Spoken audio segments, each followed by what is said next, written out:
Hi friends, इस video में हम बात करेंगे यानी ऐसा एक डैशबोर्ड डाटा तैयार करने के लिए हमें चाहिए होता है कंडीशनल फॉर्मेटिंग। कंडीशनल फॉर्मेटिंग से हमें कुछ इस तरह से डाटा मिलता है जो कि हमारा एक्सेल में जिसे कंडीशन फॉर्मेटिंग मुझे दिख रहा है। और इसमें हमारे पास डाटा बार्स हैं, कलर्स हैं, देखिए इसका कलर चेंजेस हो रहे हैं और हमारे पास आइकन्स भी हैं। तो डेफिनेटली हम आते हैं पहले मैं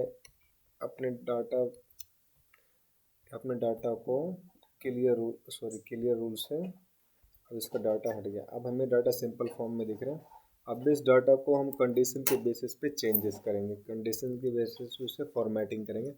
फॉर्मेटिंग हमारा होता है on the basis of colour और अपना अल्फ़ाबेटिक टर्म। तो ये मेरे पास डाटा है। अब मैं इसको फॉर्मेट करूँगा ऑन द बेसिस ऑफ इन सभी स्टूडेंट के मार्क्स। हमारे पास कंडीशन फॉर्मेटिंग में हाईलाइट रूल्स है ग्रेटर देन।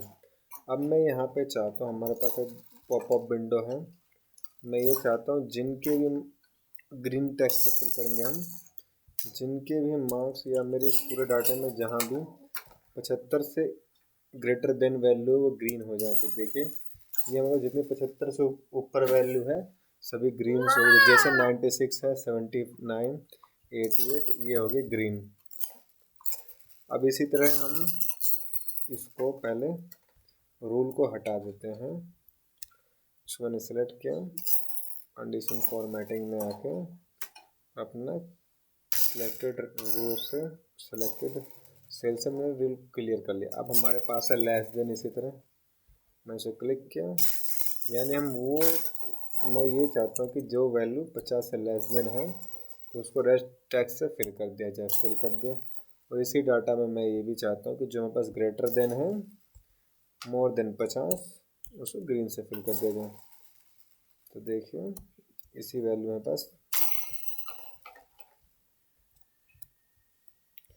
इसको पहले फिर से करते हैं, क्लियर कर देते हैं।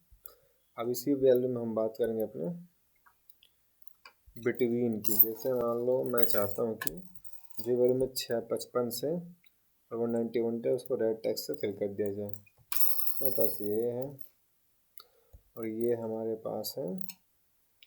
फिर हम अपने बात करेंगे, इसको सेलेक्ट किया, फिर अपने डाटा को फॉर्मेट कर देंगे और ये रूल मैंने क्लियर कर दिया। तो ये था हमारा कंडीशन फॉर्मेट्स को यूज़ करना।